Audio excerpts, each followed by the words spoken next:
তো শিক্ষার্থী ভাই বোনেরা, আজকে তোমাদেরকে আমরা শিখাবো শর্টকাট ফর্মুলায় কিভাবে ট্যাগ কোশ্চেন করা যায়। অনেকগুলো রুল শিখলে তোমরা মনে রাখতে পারো না, তাই যারা মনে রাখতে পারো না তাদের জন্য কিছু সংক্ষিপ্ত রুল আছে যে একবারে শিখলে তোমরা আর কোনোদিন ট্যাগ কোশ্চেনে সমস্যা দেখবে একবারে পানি পানি হয়ে গেছে তোমাদের কাছে ট্যাগ কোশ্চেনটি। তাহলে দেখো কিভাবে করতে পারো। তাহলে প্রেজেন্ট ইনডিফিনিট টেন্স হলে ডু নট বা কি বলবে ডু বসবে।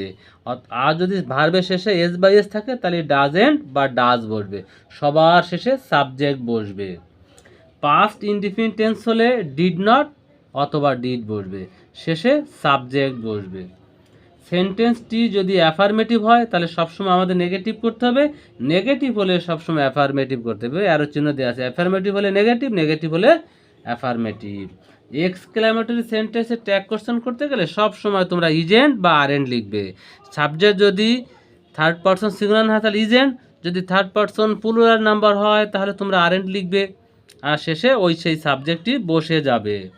ইম্পারেটিভ সেন্টেন্স হলে উইল অথবা উড অথবা শ্যাল অবলিক শুড, অথবা যখন পারা অর্থ বোঝায় তখন ক্যান অবলিক কুড লিখবে, সবার সে সাবজেক্ট বসবে।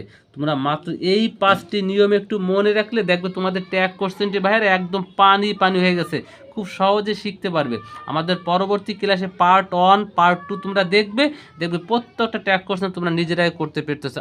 আর কোথাও কারো কাছে কোনো দিন প্রশ্ন করতে হবে না, কখনো তোমাদের লজ্জা পেতে হবে না। পরীক্ষায় 5 মার্ক থাকলে তোমরা 5 মার্কই পেয়ে যাবে।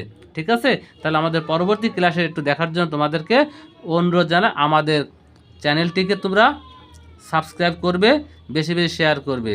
ওকে।